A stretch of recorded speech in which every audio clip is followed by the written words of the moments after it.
first tip that I have is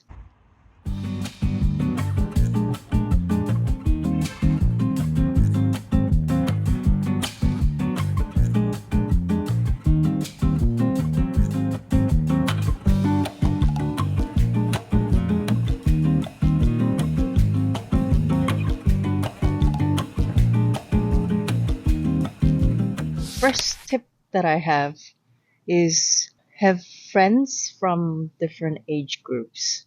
I think we often, especially when you come as a foreigner, you get into this trap where you feel like you need to hang out with like certain group of people of your age.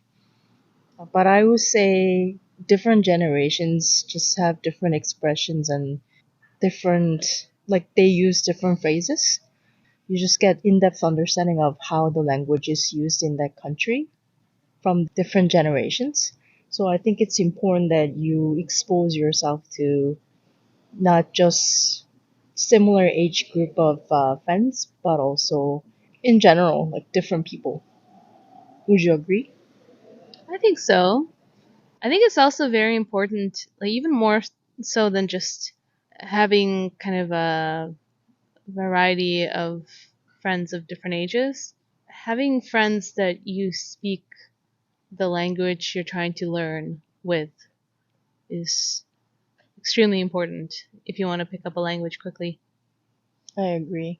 Yeah, and if you have friends who are speaking English as second language, then you make mistakes together and you don't actually learn how to properly say things. But I guess it's a little harder though, right, for ESL students who are not exposed to the environment where they naturally meet with like people from that country. Mm-hmm. So I understand that that can be challenging, but if possible, try to expose yourself to Native speakers. Yes. Yeah, I think that's really important. But if you get a chance to be exposed to like professional environment, I think that's the best way to be exposed to like again different generations, different age group, people from different communities. So if you get a chance, then I think getting professional experience somewhere.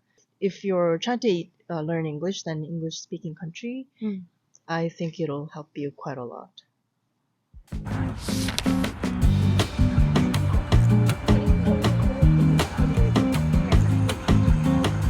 There's something interesting, I think, that happens with language where, and this is not necessarily just when you're like learning a new language. It can happen if, let's say, you're an immigrant and you speak one language at home and a different outside. So my first language is actually Russian. And I find, because I primarily speak Russian with my parents, that my vocabulary is quite limited to the sort of words that you would be saying to your family. And so if you mean your Russian vocabulary? Yeah, my right? Russian. Yeah. Like I find that if I was dropped into a Russian workplace, a Russian speaking workplace, I would struggle a lot because I just would not have the right words, which is an extension on what you were saying about kind of being exposed to a language at work. Yeah, actually that's really interesting because if I have to say like whether I speak better Korean or English, to this date I think my Korean is a little better. But like if I try to, so like when I say better Korean, it's very limited to certain environment. So I know that I speak better Korean if I were to speak to my friends or like family in very limited settings. But if I were to like go work in Korea in professional setting, then I know that that portion of my Korean will be worse than my English because I speak better English in like working environment than in Korean. So that's really interesting that you mentioned that. Yeah, it makes sense for you, I think, because the bulk of your professional life has been in Canada with an English speaking company, right? Yeah. Actually, yeah, this reminds me the second tip that I had. So have more confidence. I don't know what it is, but like people coming from European countries, like they don't give S about their accents, right? But all of a sudden, if you're especially coming from like Asian language speaking countries, especially I see this a lot from like Korean community, people are very much feeling sensitive about their accent. Language is a tool for you to be able to express yourself. So accents actually adds more personality, I think, to who you are. And if you live in that country for a long time, then you may lose accent. That's okay too, because like that speaks your history. But like whether you have accent or not doesn't matter as long as you can express yourself freely in that language. I think that's the most important part. Yeah, I agree. Yeah, accent, it really depends. This is something interesting that I'm discovering trying to learn Korean. Mm, Um, I find that, again, obviously this is a me problem, but like my Korean pronunciation is not great. I'm still a beginner.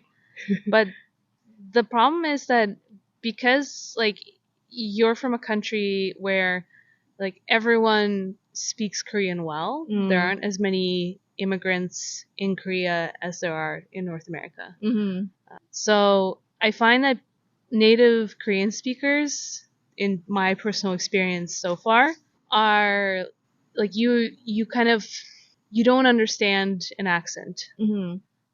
It's as true. much, I think, as maybe someone who grows up in a country that has a lot of immigrants It's true. would learn to do. Yeah. And it's So not a criticism, by the way. yeah. No, I totally agree. It's And just a it's just a and reality. agreed. So if you're in, let's say, like in Canada or in the States, just remember that there are a lot of people from different countries and people are very much familiar with different accents. Yep. So if no one understands you, then obviously work on your pronunciation and accents. Like that's a little different. But if people don't have hard time understanding you, then don't focus on accents. I say just focus on like phrases, mastering your like just expression. I think that's the most important. Yep. Yeah. Yeah. Yeah. I guess we can't say this maybe about other languages, but for English specifically, Mm. don't stress about your accent. Mm-hmm. Unless, yes, people are having a hard time understanding you, then work on it. Mm-hmm. But otherwise, don't let that be this anxiety that stops you from trying. Mm-hmm. Because let's go back to that for a moment. I actually think that's really important, and that's not just a language learning tip. Mm-hmm. This is kind of a life tip. The more you're willing to make mistakes, the better your learning journey is going to be. It's so true. Yeah.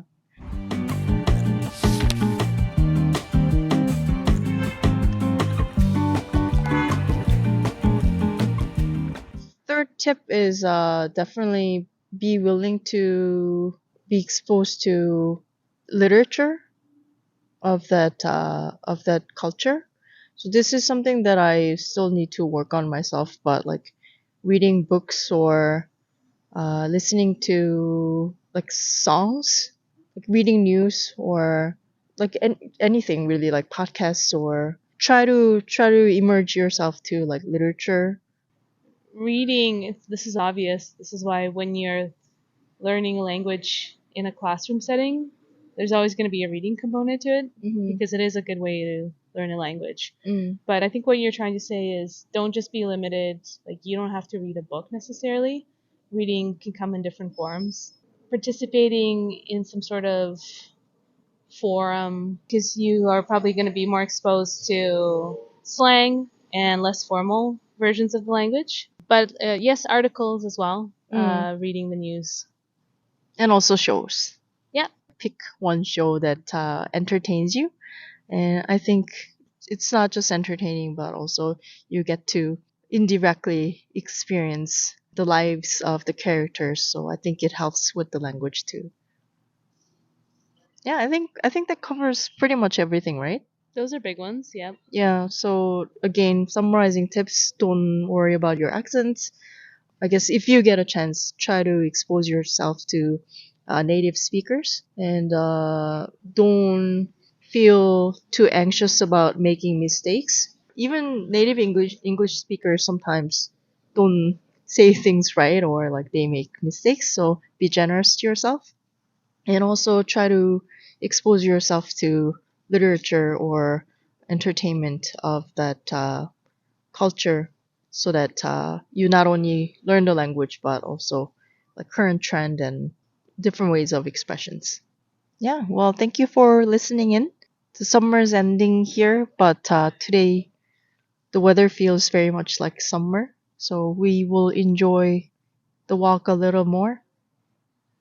And yeah, see you in next video. Bye.